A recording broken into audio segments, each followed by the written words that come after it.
going on, ladies and gentlemen? Welcome to day 30 of the 30-day Technique Tune-Up Challenge. I want to first of all say thank you for joining me on this journey. One of my favorite things about teaching is that I always, and I mean always, get more out of the process of teaching than the students get out of receiving. I hopefully can say that without it diminishing the intended result. But I always learn so much. And the thing is, as a music educator, I'm always wanting to grow. And this has been one of the best experiences I've ever had. I want to first of all say thank you to all the people that I know that, I already knew going into this. I want to say thank you to the new people that I've had a chance to meet through this.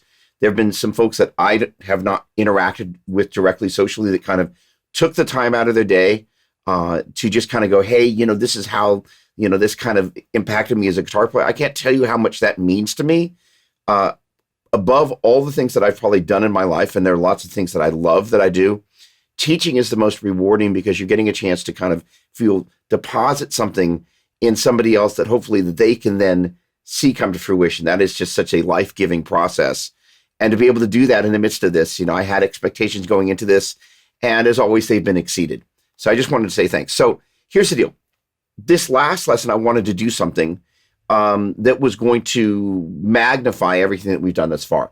And what I've done is I've taken a number of the key lessons from the Guitar 411 PDF that has been given out to all the folks who attend the Satriani, Vi, and Petrucci guitar camps, kind of as the kind of giveaway packet of digital information. I've edited that down a little bit to some core exercises that I think every guitar player should know. EFBC note location exercise. Knowing the note names. We've kind of already referenced that. That's a huge part of it. Also, there's some basic information on subdivisions. Super, super important to kind of know the difference between quarter notes, eighth note triplets, so on and so forth. There is the triad chord relay. Steve Vai, in his book, talks about kind of chord scales. The idea is if you take a G major triad whose notes are G, B, and D, and you keep moving up the neck in the key of G major, G becomes A, B becomes C, D becomes E. So GBD, ACE, BD, F sharp, CEG, D F sharp A, EGB, F sharp A, C, GBD is an approach that he uses, and that's referred to as chord scales. I prefer to think about taking the 1, 3, and 5 of each mode as the route to get to the same end result, where you're taking the 1, 3, 5 of major, 1 flat 3 5 of Dorian, 1 flat 3 5 of Phrygian, 1 3 5 of Lydian, 1 3 5 of Mixolydian, 1 flat 3 5 of minor, 1 flat 3 flat 5 of Locrian, and 1 3 5 major, and ending up with the same result: G major, A minor, B major, C major, D major, E minor, F sharp diminished, and G major. Boom. So that's yours for the price of nothing.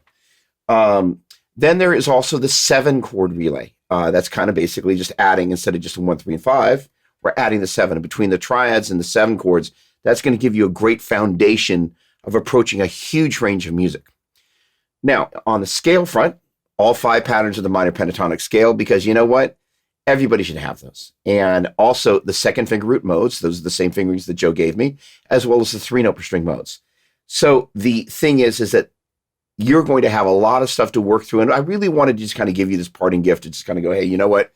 Dig in. So the links, if you're on Facebook, are up there. If you're on YouTube, it's down there. If you're on Instagram, it's going to be in my profile.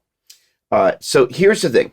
Last but not least, this has been such a great process for me.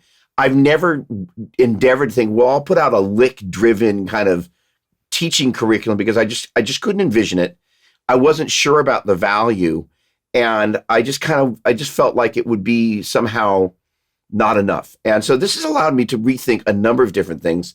And more importantly, get a chance to develop an online approach, not that I haven't taught online, but really a socially driven approach to sharing guitar information that has been very insightful for me. So I want to say thank you, and thank you. This has been so much fun.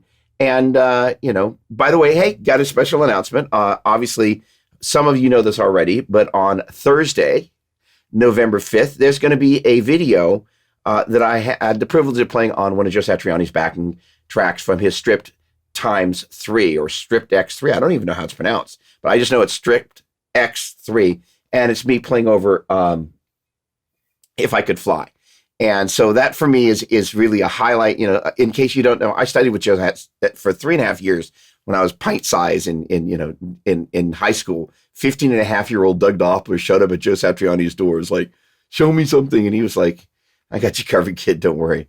So, the point here is that many of the concepts here are things that Joe instilled in me. They're things that I've taught at Joe's camp and Steve's camp and John's camp. And I'm so thrilled to, first of all, those of you who have been on that journey with me, that you've taken this one with me as well. I am so thankful. You have no idea the quality of the fabric of thread that you've brought into my life. So rewarding. Those relationships are so life-giving to me. I just want to say thank you. For the new people that came along in the midst of all this, I just want to say thank you. I just love the positivity. It's been awesome. And last but not least, if you're seeing this kind of after the fact, these are going to live online for a while. I don't know how long, the 30 days here. But in any case, enjoy. And again, to everybody, thank you, and thank you. Cheers.